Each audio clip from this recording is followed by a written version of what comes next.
Okay, so in chapter 13, we're going to turn our attention to the discussion of the oceans kind of as an ecosystem level.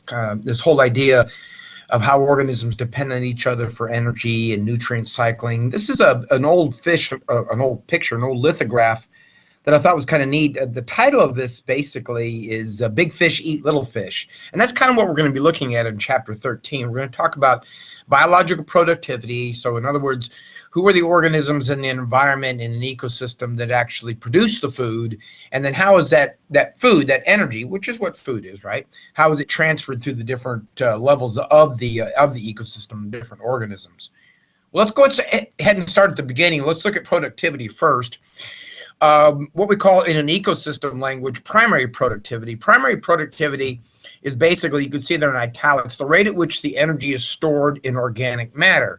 Or in another way, it's the rate at which the energy from the sunlight, which is the ultimate source of all energy on Earth, from the sunlight, all of that is stored in organic matter or stored in food. Almost 100%, about 99.9% of the ocean biomass relies on that process of photosynthesis, by that process by which photosynthetic organisms, plants as well as phytoplankton, as you see in the picture there, and there are also some bacterial organisms that photosynthesize as well. Those organisms together photosynthesize in the ocean, make about 99.9% of the ocean biomass. What we mean by biomass is the amount of living material in the environment.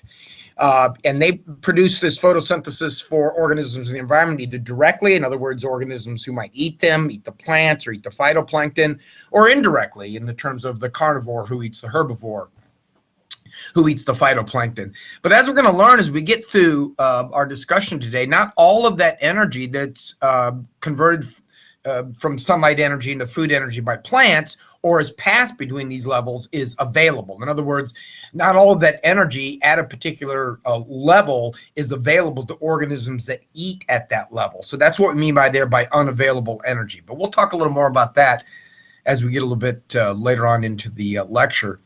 How do we measure primary productivity? Well, one of the ways we do is we look at the amount of plankton that's in an area. There are different types of plankton, but let me remind you, the word plankton refers to organisms that drift. It's not a particular type of organism. Very often it refers to those smaller microscopic things like the phytoplankton. And then there are things that eat phytoplankton, which we call zooplankton. They're not animals, so the zoo in there doesn't mean animals, but it means they're not photosynthesizers. So those organisms feed upon the phytoplankton. So if we measure the amount of plankton in an area, then we can get an idea of the primary productivity, since we know those are the major photosynthesizers. And we can use that doing plankton nets, and that's what that picture is on the right. These are large nets with very fine mesh, and at the bottom there's a collecting jar, so that the mesh is small enough to collect the phytoplankton, and then that phytoplankton is eventually funneled down into that collecting jar. And you can see that picture in the middle on the right. He's holding it up to the light. You see a lot of things that are floating around in there. Now, a lot of that's plankton, and a lot of that is phytoplankton. Another way we can do it using satellites, and we talked about the benefit of satellites early on in the semester for oceanographic research. Satellites can cover so much greater area. Satellites can measure the amount of green in an environment. Now, basically what that is, more than just the color, obviously. The more green in the environment, the more chlorophyll there is. And chlorophyll is that special chemical that has the ability to store sunlight energy. It's what plants have. It's what makes them green. So it follows logically that the more green that a satellite picks up in an area, the more chlorophyll there is. The more chlorophyll, the more phytoplankton. The more phytoplankton, the more primary productivity. And notice when you look at this picture, and we'll look at another slide in a couple of pictures, or a couple slides that kind of shows this a little bit better. But notice that if we look at most of the ocean, that the blue area, which represents very low levels of chlorophyll, makes up most of the ocean. That most of the productivity is occurring, if you notice, right along the coasts of the continents, in the light green or the more green areas. What are some of the factors that affect primary productivity? What are some of the factors that affect this ability for organisms to photosynthesize? Well, one of them is nutrients. Many times nutrients are what we call limiting factors. In an ecosystem, a limiting factor is that which is in shortest supply. So, for example, among many photosynthesizers, nitrates, phosphorus, iron, silica, and among that, nitrates and phosphorus tend to be the most limiting factor among photosynthetic critters. In other words, that's the thing which is always in shortest supply. That's the thing which is in greatest demand. That is the component or components which limit the growth. If you have a lot of nitrates and phosphates, for example, you'll get a lot of growth in primary producers, the photosynthesizers. And if you have lower levels, especially of nitrates, then you'll limit the amount of primary productivity that occurs. A lot of these limiting factors, a lot of these things we call nutrients, that word nutrient that has sort of a double-edged sword aspect to it. Nutrients, of course, we immediately think beneficial. You need nutrients. But nutrients in abundance can actually be a problem. We'll get to that later on, too.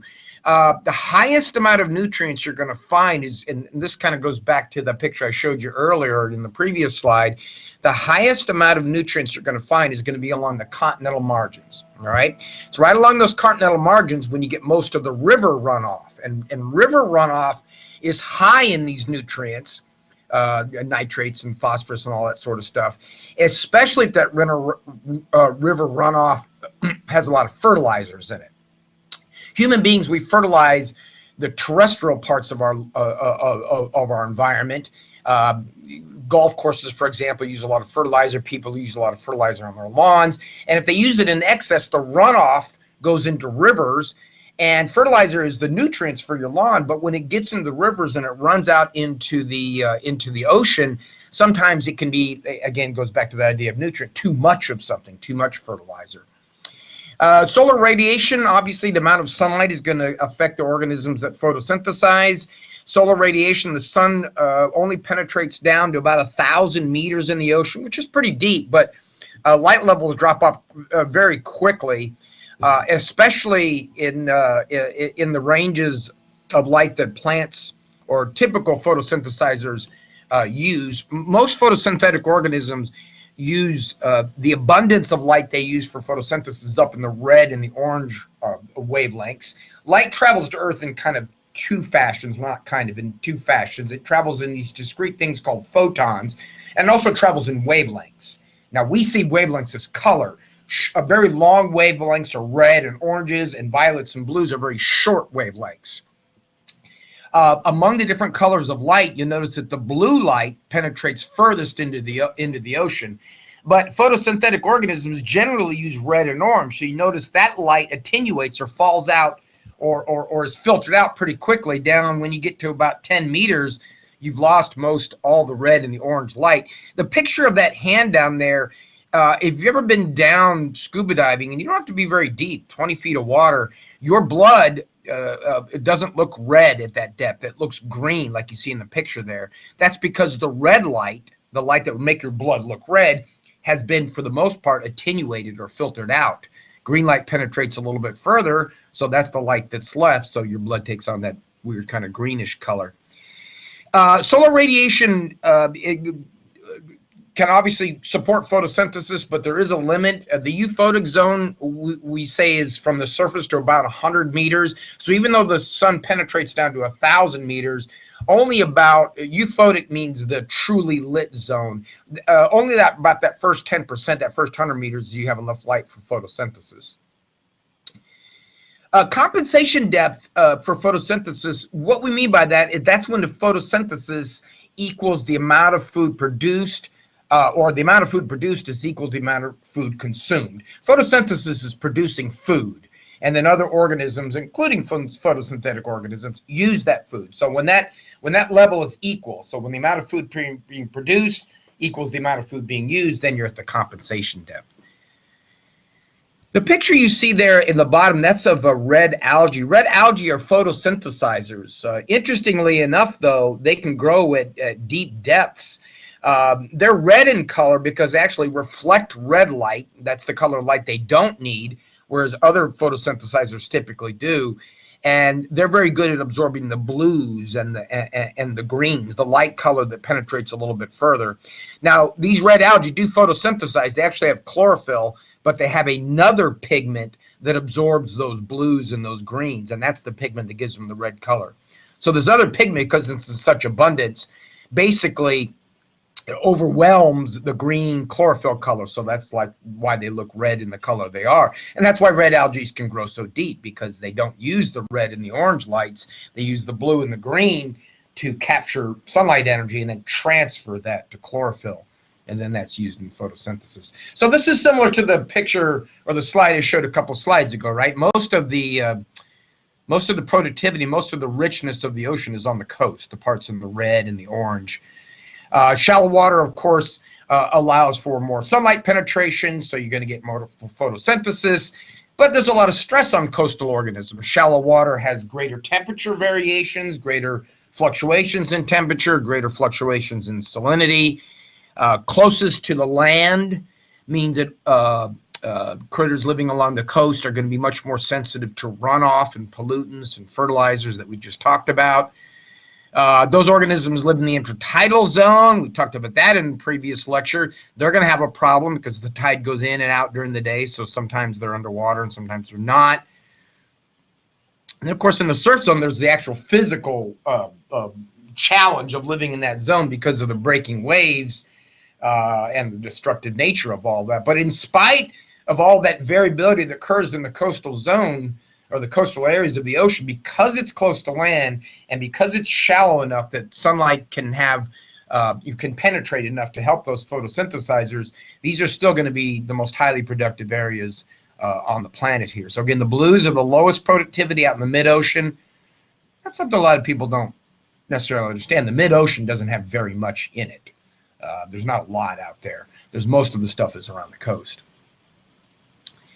Around the coast, of course, one of the things that organisms can take advantage of that we talked about before was upwellings. You remember the way the Ekman transport works, as Ekman transport flows, or as the wind or the current, moves down the coast, say the west coast of the United States, Ekman transport means that the water is being moved offshore. Remember, Ekman transport was that thing I talked about in one of the earlier chapters, where the net direction of the water flow is 90 degrees or 45 degrees to where the wind is blowing for stuff on the surface, but 90 degrees overall.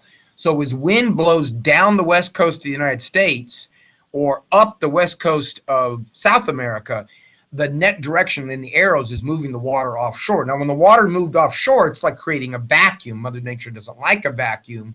So as that water on shore moves offshore, deeper water from below, where those nutrients, because they drifted down to the deeper depths, that they upwell, and those nutrients are important for productivity, and that causes an increase in productivity. You're going to find this more on western continental margins. I hope you remember why. Of course, because of the way that the currents flow. In the Pacific Ocean, the currents flow in this clockwise direction, right, which means they move down the west coast, and in the southern hemisphere, they move the other way, remember? So you see this little picture on the west coast of Africa. See the chlorophyll concentration close inland, the reds and the oranges? So that means an awful lot of chlorophyll, an awful lot of productivity. So this would be an example how we use satellites to take a look at that productivity. Okay, so who are these producers? Well, they're what we call marine autotrophs. Autotrophs are things that can photosynthesize, things that can make their own food.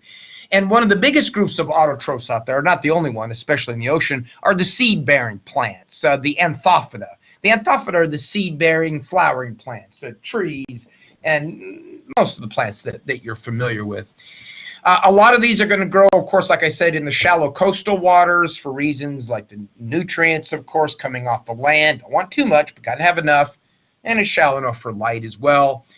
Turtle grass, manatee grass, two very common marine autotrophs that we have here in Florida. Red mangroves would be another example of a marine autotroph, even though they kind of live on the shore. They're considered a marine plant.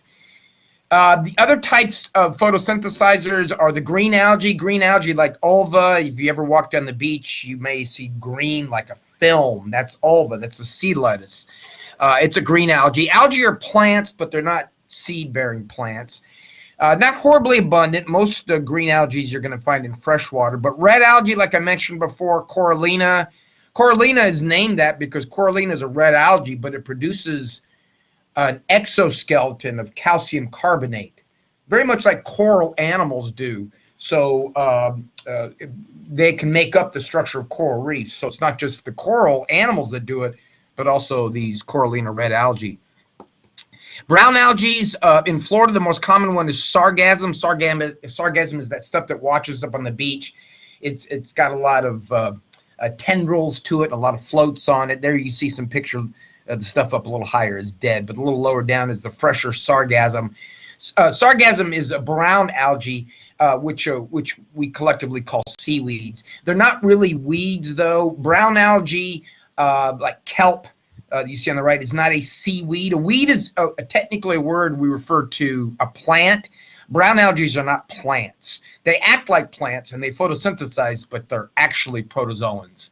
So most seaweeds are not really weed, if you think about a weed being a plant. Now, these kelp beds are not only important from a photosynthetic point of view, right? They produce a lot of food, but they provide a lot of habitat. This is a picture of a beluga waiting outside of a kelp bed. A lot of fish, their young, will develop inside of these kelp beds because it provides, well, food for one thing, but it also provides protection from predators like this beluga.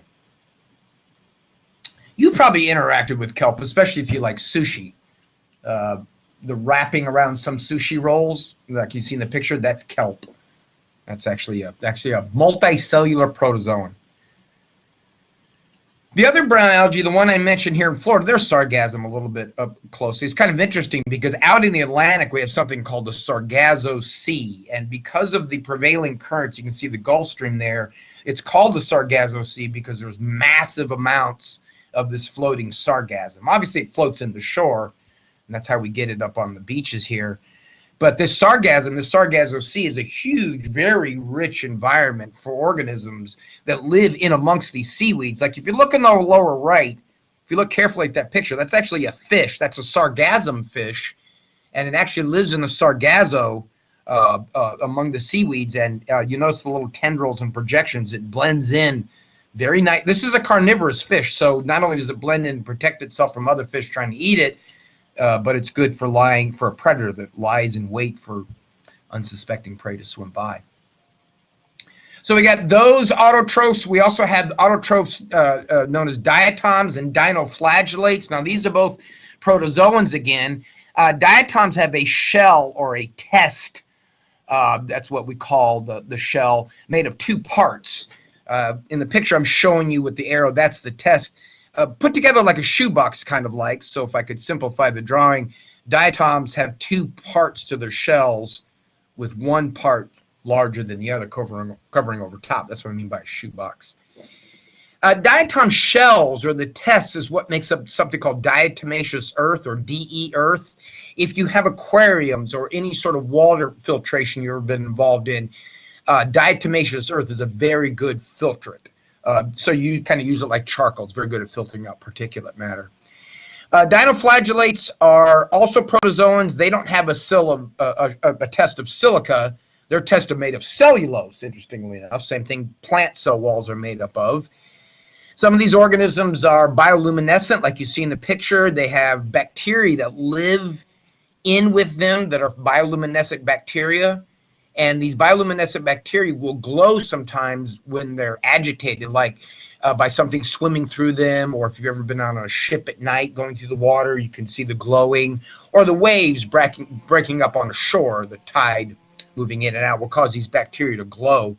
And a lot of these dinoflagellates actually have these bacteria that live in amongst their tissues, and so they'll glow. There's some dinoflagellates down below. They're called dinoflagellates because dino means to whirl. They have those two flagella. You can see the yellow and the one on the left. And they move by whirling, by spinning. The one on the left, incidentally, is the one that causes red tide. And you can see why it's called red tide, because what happens is these dinoflagellates, they're microscopic, but during these algal blooms, what we call HABs, or harmful algal blooms, these dinoflagellates, like in the case of red tide, will bloom. They'll just start reproducing like crazy. Usually it's some nutrient that's being dumped into the water. Remember, there's a case where nutrients, they're good for the dinoflagellates, but not good for the other critters with the red tide, because these harmful algal blooms, the reason they're harmful is they release toxins. Red tide, the dinoflagellate that causes that in abundance, I mean, they're in the water all the time, but when they're in a bloom, they can release so much of this toxin it can kill off fish. If you've ever been to the beach during a red tide, you've seen this. Human beings can also get sick. Oftentimes it causes paralysis. Shellfish poisoning, PSP, can come from these algal blooms, especially if you're eating filter feeders. Like if you were to eat, if you like oysters, and oysters filter feed on dinoflagellates, they can actually accumulate this toxin inside of them. Ciguatara is a kind of poison you can get from eating barracuda or eel, and it's another example of an algal bloom. And then these fish then eat fish that ate these algae, right? We're all kind of big fish eat little fish. And what happens in large organisms that we'll talk about later on too is these toxins become accumulated in these critters. They become magnified. A dinoflagellate that's very important to us here in Florida, especially to the coral reef. We only have one coral reef in the continental United States. So not Hawaii, obviously not Alaska.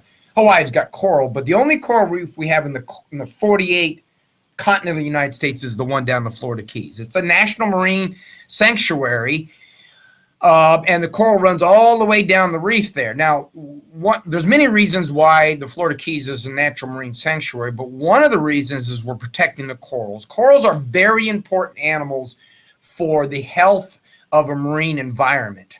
And one of the problems we have with some of the corals down the Keys is something called bleaching. And I've showed you what bleaching is in the lower left. This is brain coral for reasons that, right, kind of looks like a brain. The picture on the left where it's got the greenish color, that's healthy. And when it's white like that, it's bleached. Now, the reason why I call it bleached is obviously because it has no color. The color of coral comes from the most part of these from these little dinoflagellates that live inside the coral. See the picture on the right? That the transparent stuff with the tentacles, that's the coral. The little brown and orange and yellow dots, that's the dinoflagellate. They're specifically called, these dinoflagellates, called zooanthellae. That's the word in the red I wrote there. So what the dinoflagellates do, it's another example of what we call these symbiotic relationships where creatures live together. It's very cool here. The dinoflagellates, the zooanthellae living inside the corals, they photosynthesize. So they provide food for the coral. Remember when something photosynthesizes like plants, they're making food for themselves, but the excess is growth, and we eat the plants. That's how we get the energy. In the case of the zooanthellae, they produce food through photosynthesis. They use what they need, but the excess is used by the coral.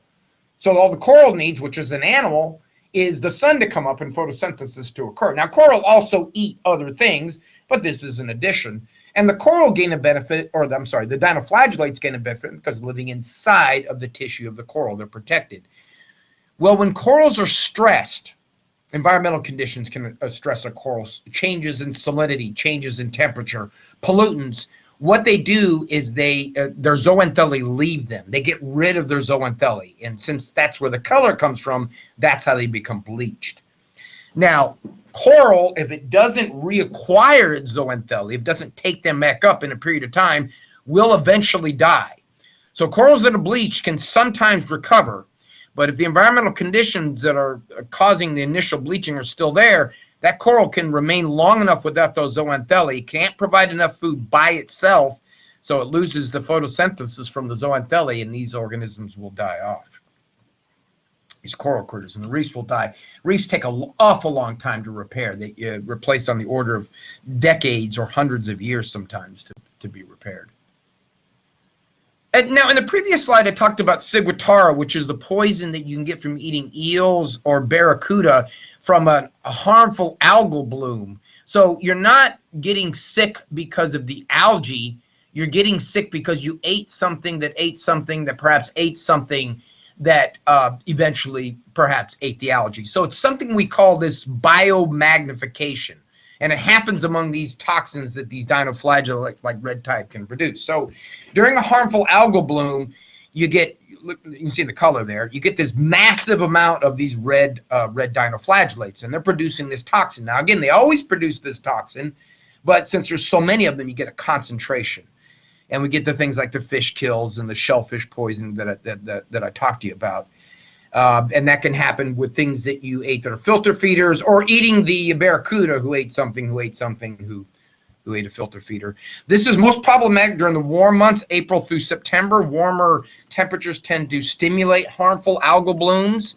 And the reason why it's a problem, like in the case of eating eels or barracuda, is because if you look at the right-hand side, this is a food web. Notice what's happening is as we move up the food web, so from the crabs and the bivalves at the bottom to the humans and the marine mammals, you know, we're accumulating that toxin. You don't eat just to kind of make it simplified, one algal cell. You ate something that ate something that ate something that ate tons of algal cells. So this stuff gets magnified as we go up the food web or the food chain. So that's why the problem is with these dinoflagellate toxins down at the lower level. Obviously, it affects those critters, but those critters accumulate that toxin. The fish and the organisms above, they eat lots of those critters, so they accumulate a lot of that, and it works its way all the way up until it finally gets to that point where it can be particularly problematic, right? So for eating a barracuda that's accumulated these toxins, it can be biomagnified and make yourself sick. Another problem that can occur in areas, especially on the coast, is something called eutrophication. Now, eutrophication, again, it sounds like a good thing, right? Enrichment of waters by limiting nutrient. Now, this is a natural process, eutrophication. The rain coming off of the continent constantly erodes the continental materials into the ocean, so that's been going on since long before there were humans. When humans affect this process, sort of like global climate change again, we call it cultural eutrophication.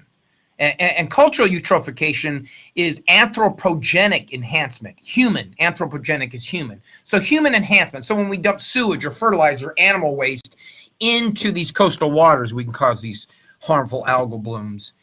And these harmful algal blooms can not only release nutrients, but if you look down below, they can create these things called dead zones. Dead zones are hypoxic or oxygen poor waters. Very often happens at the mouth of major rivers, especially during runoffs, when a lot of water is coming down the river. Because remember, that water is bringing a lot of those nutrients again. So if you look down below with the fish and the little chart you see down there, you see what I mean about these dead zones. When the fertilizers and the nutrients and the sewage cause these algal blooms to occur, you get these massive amounts of algae, and then the algae begin to die off and they sink to the bottom. All right, so they get an algal bloom, and they kind of basically grow so quick that a lot of them begin to die off their words because they use up the food resources very quickly. Now, during the time when there's a lot of algal blooming, they're photosynthesized, so there's a lot of oxygen. That's a good thing.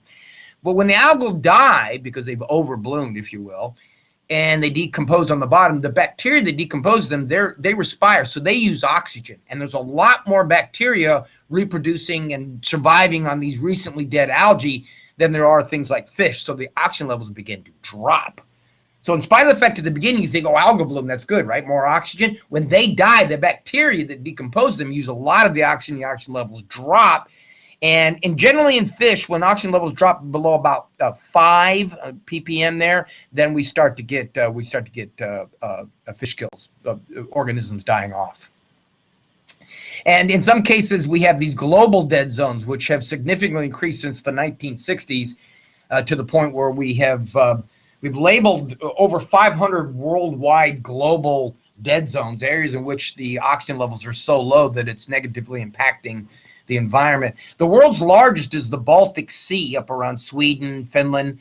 And if you look at that, you can see why that would be. Look at all those countries in sort of a closed off area that can dump tons of those nutrients into the Baltic Sea. So we get a lot of algal blooms there. The second biggest one is right in our own backyard. That's the Gulf of Mexico. About 8,500 square miles of a death zone in the Gulf of Mexico area. Again, for reasons similar to the Baltic Sea. But if you look at that little inset chart in the bottom, you can see up near the rivers, it's the worst. right? Dissolved oxygen levels in red being the lowest up near the river for the reasons I just talked about. A lot of the nutrients coming down the Mississippi River, running off of the land into the water near shore, and you get those algal blooms. There are also bacterial autotrophs. This one, for example, this is a Prochlorococcus. Prochlorococcus, oftentimes bacterial autotrophs, but these are the most abundant photosynthesizer on Earth. There's about 100,000 cells per milliliter. A milliliter is about 10 drops out of an eyedropper. So it's about 100, or it's over 100,000 cells. About 50% of the biomass in the ocean that photosynthesize are these bacterial autotrophs, these Prochlorococcus. What I'm pointing to are all these membranes. If you take Bio 1, or if you have taken Bio 1, you learn that photosynthesis is really all about membranes. And so I just wanted to highlight that in the picture. That's where that photosynthesis is happening, right on those little squiggly membranes you see there in the picture. Okay, so that's pretty much who's doing the autotroph. That's some of the conditions that we talked about in terms of eutrophication and dead zones. Let's look now at some of the variations in a regional primary productivity. So obviously the values vary widely depending on nutrient load, sunlight. In the ocean, it's going to depend a lot on subtropical gyres, thermoclines, changes in density. A pycnocline is a thermocline for density. All of this could prevent, especially in the pycnoclines and the thermoclines, could prevent resupply of the nutrients, depending on how much upwelling there is. Decomposition, 90% of the biomass from that upper zone where photosynthesis happens decomposes before it gets down to the bottom of the ocean. 9% of it's decomposed on the bottom of the ocean, and only about 1% accumulates. So that's the nutrients that are being brought up off the bottom anyway from to these coastal areas that we talked about earlier when we talked about the Ekman transport. It's what we call a biological pump. It's the movement of these nutrient-rich materials from the euphotic down to the seafloor as it descends down, and then that 1% moves back up from upwelling. Table 13.1 is interesting in your book because it gives the average primary productivity grams of carbon per square meter per year. So I come up with an interesting question: which has greater average annual productivity, 100 square meters of cultivated land? What is that? That's this. Oops, pen's not working. Down here it's 650 grams per carbon per year, or 35 square meters of tropical rainforest. So if you do the math on that, what do we got? 650 times 100 square meters. So it's 65,000, whereas a tropical rainforest, so about a third of the size in a tropical rainforest. Do that right? About 70,000. So a tropical rainforest, a third of the size in a tropical rainforest, has more primary productivity than 100 square meters of cultivated land that we use for crops. There's an awful lot of productivity that goes on in the tropics. A lot of great conditions, right? A lot of great sunlight, a lot of growth. So we can divide the world into three basic marine productivity zones. Three basic because we're splitting across the equator. In the middle is the tropics, then the temperate. The temperate zones are going to be those that typically we think of seasonal: spring, summer, winter, fall. And then, of course, we have the polar climate. So let's start with the polar first, and then work our way down. All right, in the polar oceans, one of the biggest concerns, obviously, is going to be there's lots of nutrients, right? But it's sunlight limited. There's not as much sun, especially 6 months out of the year. There's going to be the winter dark, the summer light, the midnight sun. So there's going to be changes in productivity with season. You're going to have a lot more productivity when the sun is always in the sky during the summer at the poles versus when it's not in the sky during the winter at each of the poles. So during this time when the sun is up, we're going to get a bunch of diatoms, phytoplankton blooming. The zooplankton eat the phytoplankton, a lot of crustaceans mostly. They're going to follow. If you look at that picture on the lower right, it's interesting. Right after the diatoms bloom, their biomass goes up in the springtime when the sun's coming back. Soon after that, the things that eat them begin to bloom, right? And then as the diatoms begin to drop off, then in response, the zooplankton begin to drop off, only be recycled or replayed out the following year. Now, the Antarctic is a little bit more productive than the Arctic because the Antarctic does have a continent. So you see down below, we do get an upwelling. We have that nutrient-rich, that North Atlantic deep water. It's been down for about 300 years. It's bringing all those nutrients from down below up through the upwelling. Don't have that in the Arctic. Remember, the Arctic doesn't have there's no land mass in the Arctic. The water in the polar regions is isothermal, like you see in the middle. So it's the same temperature from the bottom to the top, so there's no barrier to mixing. So you're going to get a lot of the phytoplankton staying at the surface and photosynthesizing. That's why you're going to get the productivity that you do. In the tropical oceans, you're going to have a lot of sunlight, but now we're nutrient limited. For one thing, the thermocline. Remember, thermocline is a dividing a layer in temperature specifically. But that thermocline prevents mixing, so there's going to be a low rate of productivity. There's not going to be as much of that cold, nutrient-rich water coming up from below.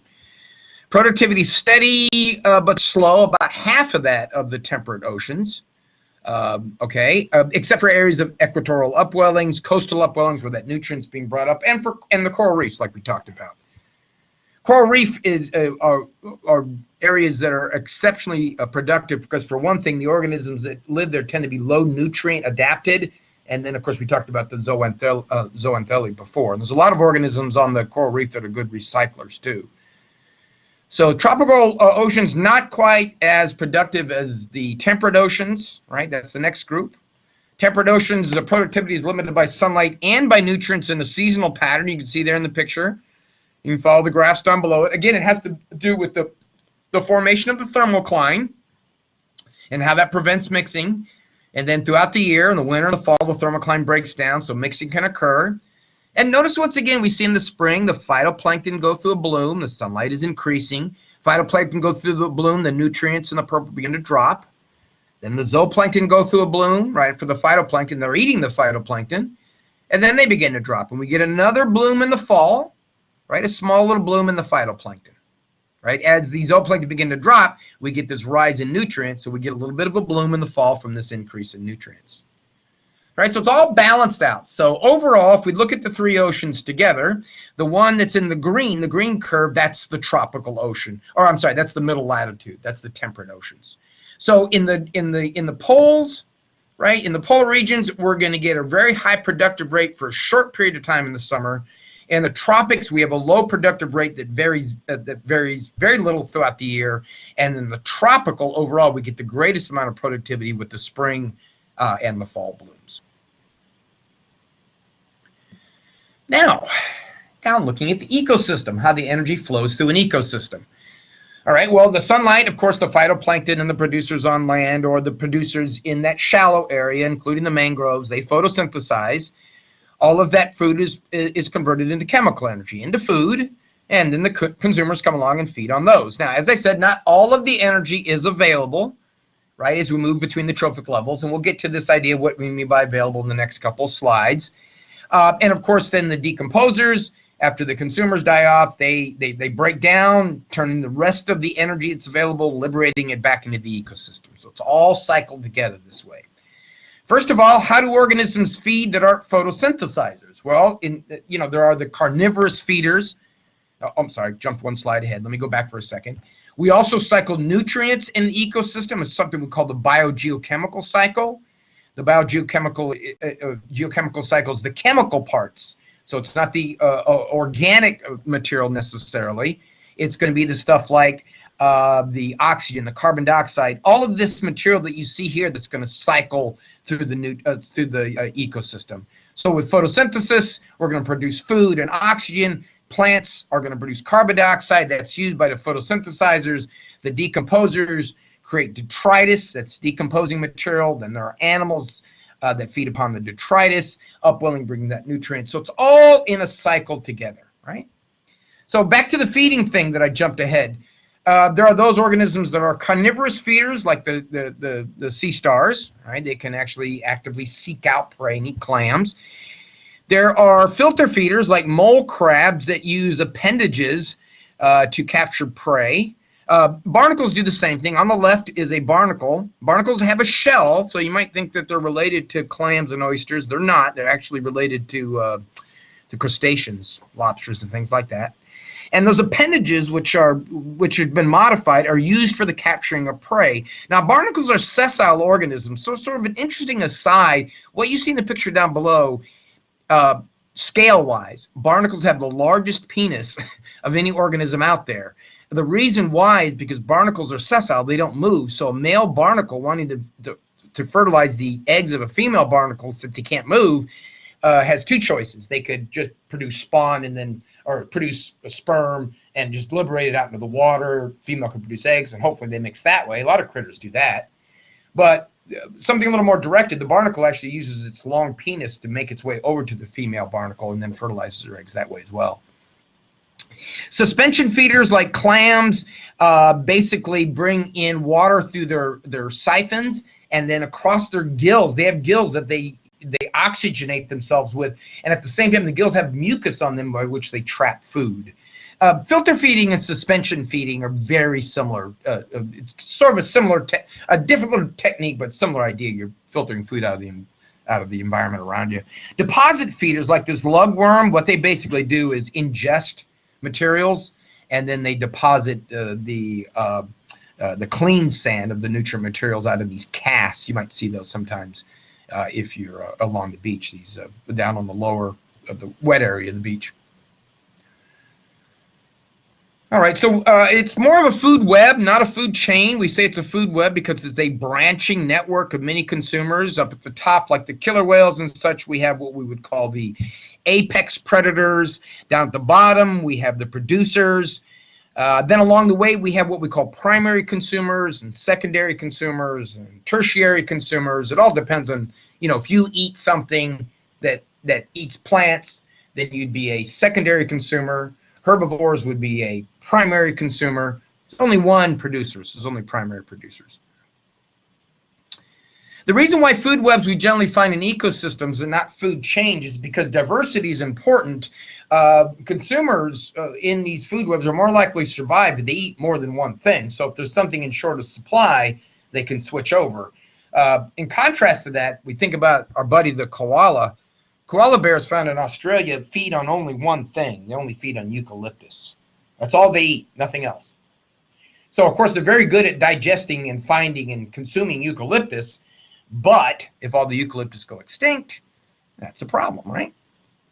So you want to diversify.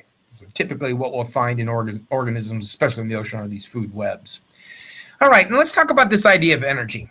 As we move from producers through the herbivores to the carnivores, so these green little boxes, you're moving up the food web, not all of that energy that's available, say, for example, in the producers, is available for use by the herbivore. So what I mean by that is available for use in terms of the herbivore for moving, for growth, for all those things that we need energy for.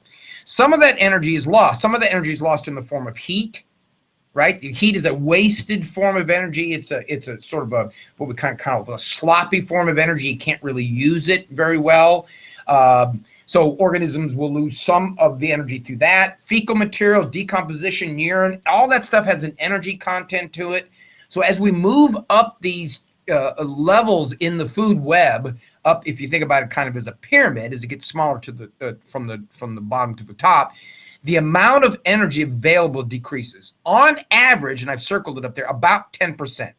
About 10% of the energy that's at the producer level, so if you could quantify that and say, I don't know, 1,000 calories, right? Only about 100 of that original 1,000 calories can be used by the herbivore for the herbivore's needs. All right, and then the thing that eats the herbivore, then it only has about 10% of that. So out of that original 1,000, the herbivore got 100. The thing that eats the herbivore, the secondary consumer, would only get 10 calories of that original 1,000. So 10% is lost as we move up the food web. So it forms what we call a pyramid of energy, right? Energy, like if you look in the bottom left, phytoplankton have 10 million calories. Krill that eat them assimilate about 1 million. Whales that eat them assimilate about 100,000. Now that also explains why organisms like whales, big critters, feed down at the lower levels. large critters that needs a lot of energy, and they've evolved to strain through a lot of food. So rather than eat something that ate something that ate something and lose that 10% of that energy each time, whales and fish, or basking sharks, for example, are filter feeders, and they feed down at the lower levels. They feed on the krill, so they don't lose as much of that energy. So we get this pyramid of energy. We also get a pyramid of biomass, right? That means that up at the top, you're going to have fewer mako sharks than you're going to have tuna. You're going to have fewer tuna than you have anchovies, right? So the pyramid grows as we go towards the bottom. So the biomass is decreasing, right? And the energy is decreasing. Now, they're related to one another. The pyramid of energy, right, is physics. There's nothing living organisms can do about that. But in order to have enough energy to make it to some of those critters at the top, you notice right away when you look at this, there's going to be a limit to how many levels you can have. And that's right. Most ecosystems on Earth only have about 4 or 5 levels of trophic levels because the amount of energy is decreasing as you go up. So what you're going to get is you're going to get this pyramid of energy, and Mother Nature responds to the physics of the pyramid of energy by producing pyramids of biomass. Okay, more producers than are primary consumers, more primary consumers than secondary, so on. There's some numbers down below if you want to see. Photosynthetic plankton in an environment, 807 grams per square meter. Herbivores, 37 grams per square meters. First level carnivores, 11 grams, for there's fewer of them. Now back to the beginning for just a second. What I was talking about, toxins building up, this biomagnification. Now you can see why that happens. If you think about, like, for example, let's use DDT. DDT was a pesticide back in the 60s that was the cure-all to all pesticides. It was great. It was a broad spectrum, killed off a lot of different pests, but had a really bad side effect. The bad side effect was the fact that it was causing the shell of birds that fed upon organisms, or fed upon fish, that were accumulating this DDT. Now, the DDT was being sprayed on the crops and getting into the waterways. It was runoff. Feeding upon this, it was causing these birds, the DDT in their system, to lay abnormally thin eggshells. So while they were incubating their young, they were many times breaking the eggshells, and the young, well, obviously not surviving. The reason why DDT became a problem is because of biomagnification. So what we're looking at, parts per million, I think. There may be 1 part per million in the water, but the producers, the photosynthesizers, right, are using that water. They accumulate 1,000 parts per million, and then the zooplankton have 10,000. And you see what's happening. So that amount is concentrating as we're moving up the food web because of the fact that there is that biomass. Organisms at the top eat more of the organisms down below them. So that's how biomagnification can be a problem. Just a little bit in the water can be easily magnified. Now, this is a problem we've seen in humans, too. They found high levels of mercury in Eskimos, American Eskimos. American Eskimos, certain tribes are allowed to subsistence hunt whales, bowhead whales. They're allowed to take just a couple of them, or enough for the subsistence. And we were finding high levels of mercury because the whales, what they were eating was accumulating the mercury that was coming from the runoff, as well as when coal burns, some of the stuff that's given off is mercury, and that falls back into the oceans. And this mercury was accumulating through the food webs, and these Eskimos that were eating the whales were getting the mercury. That's how we're finding mercury in high levels of folks that aren't anywhere around places that produce that stuff. Okay, and speaking about feeding, marine fisheries make up only about 1/10 of the ocean's surface area. So where we get a fish only comes from about 1/10 of the surface area. Most of that from the non-tropical and the tropical shelves. Most of that from the areas near land. Very little from the open ocean that you can see there. Now, the problem with getting most of it from the continental shelves, that's also where we do a lot of our garbage dumping, because it's closest to shore. And dumping garbage in the ocean seems like a good idea, right? It's a big ocean. But you want to save money, so you don't want to transport that garbage too far offshore. So you're going to dump it right in the shelves, all those pollutants and toxins, right in the area where we fish from. Marine fisheries are important, too. About 20% of the world's intake of protein comes from fish, more in less developed areas as well. And when we speak of marine fisheries, we talk about the biomass that's present at any one time, the standing stock, and we have to be cautious that we don't overfish. An overfish is when the standing stock is harvested too rapidly. You take them too quickly. The problem of that is not only, decreasing their numbers, but there's also the idea that when you remove fish too quickly, you take a lot of the fish that are juveniles before they're sexually mature. So while they're sexually immature, if you're removing them, you've removed them and all the descendants they could have. So oftentimes fishing quotas will have a size limitation because we know that the fish or the organism being fished only starts to reproduce at the particular size. Now, maximum sustainable yield is where we get the balance point between the standing stock and not overfishing. That's the amount that's harvested, which allows us to continue to harvest into the future. So we're taking just as much as being produced. Now, this has to be calculated annually because so many conditions change in different areas of the world. So this is something that has to be looked at all the time. Predator density, food availability, all those kind of things have to be factored in, which you can imagine is a tremendous amount of work. And of course, overfishing, which can lead to ecosystem stability, can be one of those things that has sort of a domino effect, right? For example, the overfishing of large predatory sharks off the North Carolina coast caused an increase in prey species such as rays. The sharks were feeding on the rays. Now you overfish the sharks, there's fewer rays. More rays means rays are eating on consuming more scallops. And of course, we also fish for scallops. And in 2004, because of the overfishing of sharks, there was a permanent closure of the scallop fishery in North Carolina that had been around for over 100 years, simply because we overfished the large predatory sharks. See, everything's connected together. But 80% of fish are considered, if you consider the 52, the 18, recovering the depleted, about 80% of fish are not safe to increase in the catch. And I've got a little list later toward the end. I'll show you what species of fish are exploitable and what species of fish are being overexploited or being depleted. Now, from 1950 to the year 2010, so we're talking 60 years here, the world total marine fisheries production has increased considerably. You can see there in the chart, about 120 million metric tons or 264 million pounds was removed from the ocean during this time, according to the FAO, the Food and Agricultural Association of the UN.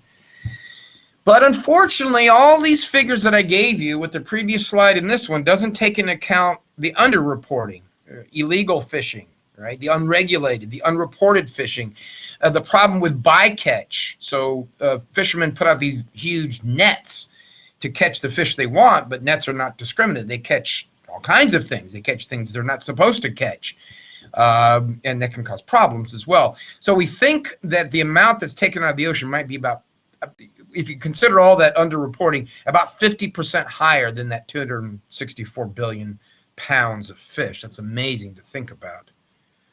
Bycatches, when we, as I said, non-commercial species are taken incidentally. Birds, turtles, dolphins. The problem with dolphins, and that's why since 1990, tuna has had that dolphin safe sticker on there because of a public boycott. Tuna boats, like one you see in the picture there, are very effective at finding tuna.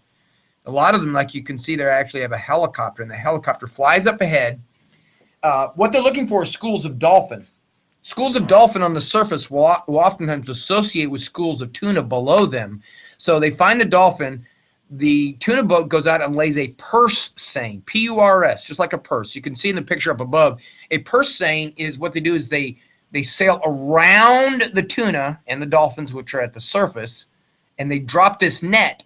And then they basically just pull the net in and close, like you close the top of a purse that has a drawstring. Many times they catch the tuna, obviously, but many times they also catch a lot of the marine mammals in there. Marine mammals are air breathers, and in a net underwater, they can drown.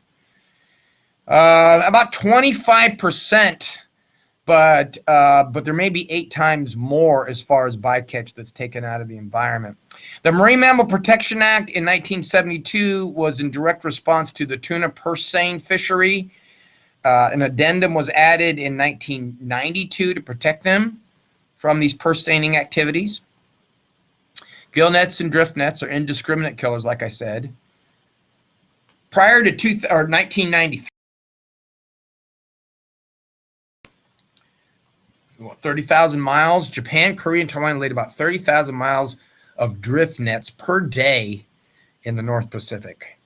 And a lot of times with these drift nets, they break off too, and they become ghost nets, and they drift through the ocean, tangling up organisms and causing all kinds of problems. Now, in 1989, there was an international treaty which banned nets greater than 1.5 miles.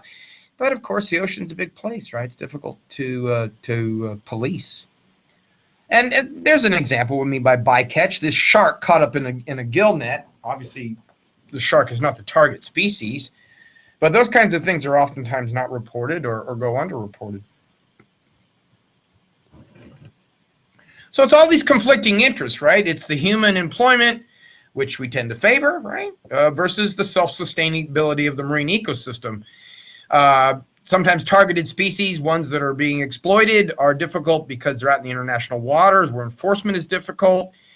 The number of larger fishing vessels has increased, greater than 80 feet, ones we call decked, so bigger fishing. And there's over 2 million smaller ones, 60,000 pounds per haul in some of these fishes. As I mentioned before, with the spotter aircraft, there's GPS and depth finders and all these kinds of things which actually increase the efficiency. Interestingly enough, though, in 1995, the world fishing fleet spent about $120 billion to catch only $80 billion. Now, I'm not a business person, but that seems a little odd to me. You're actually making less money. But like in lots of things, the devil's in the details. It's government subsidies that allow this to be the way. So government subsidies that pay these fishermen to catch fish so they can make it profitable. Problem with government subsidies would be lack of incentive, right? There's very little incentive when it comes to the fact that you don't have to worry about making your catch because the government pays the rest of it. So now we turn our attention more and more to an ecosystem-based fishery management where we look at fish stocks, migration patterns, all those things that we talked about before to set very reasonable quota on these fish.